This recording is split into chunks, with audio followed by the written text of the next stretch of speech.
kahit nung araw na Senate President ako, bago mag-resume ang sessions, I usually call for all Senator caucus to discuss the possible agenda that we may be able to pass. Sa letang and then more so now, dahil there is a possibility that the articles of impeachment might be transmitted by the House. Pero as of now, everything is speculative. If ever. Di ba? So what we will be doing in this caucus will be to, well, discuss the agenda for the next month.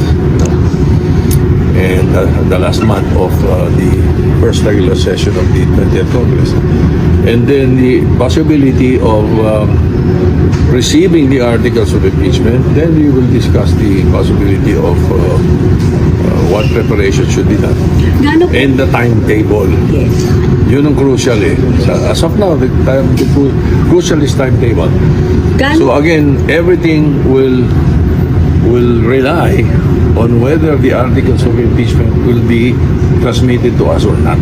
Gaano po kahalaga na handa ang Senado if ever iakyat yung articles of impeachment at kailangan nyo mag-convene na? Napakahalagang nakahanda kami because the country, our countrymen are looking at this very seriously.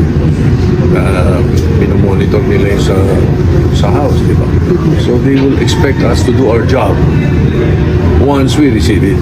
Pero again, once we receive it. May pressure tayo. May pressure ba sa inyo, sir? Especially VP Sara ito, kilalang personalidad ito, Vice President itong ini-impeach. Dapat ang mentality namin hindi ganyan. Dapat ang mentality namin, we have to do our job.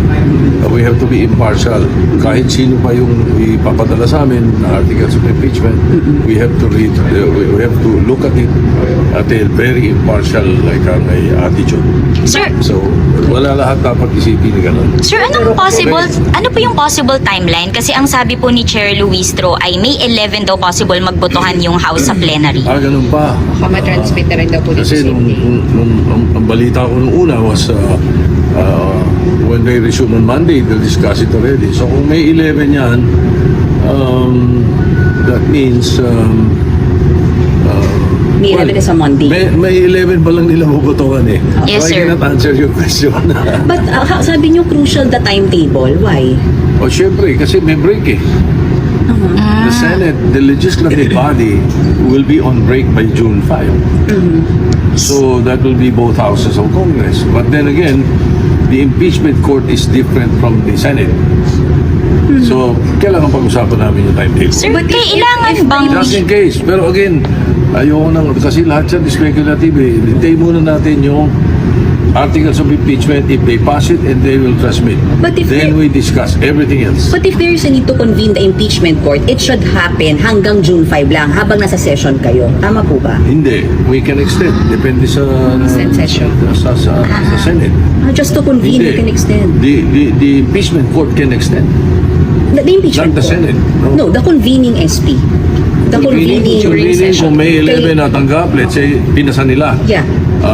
Yun ang ayoko kasi pag-usapan. If ever lang, SP. Speculative. If ever, pinasa nila, 11. O, di 12. Transmit nila. O, di dapat 13. We will discuss it already and convene as an impeachment court. Pero hindi kailangan na naka-session bago mag-convene yung impeachment court? Or kailangan in session yung legislative? Hindi, kailangan yung Senate in session para tanggapin. Okay.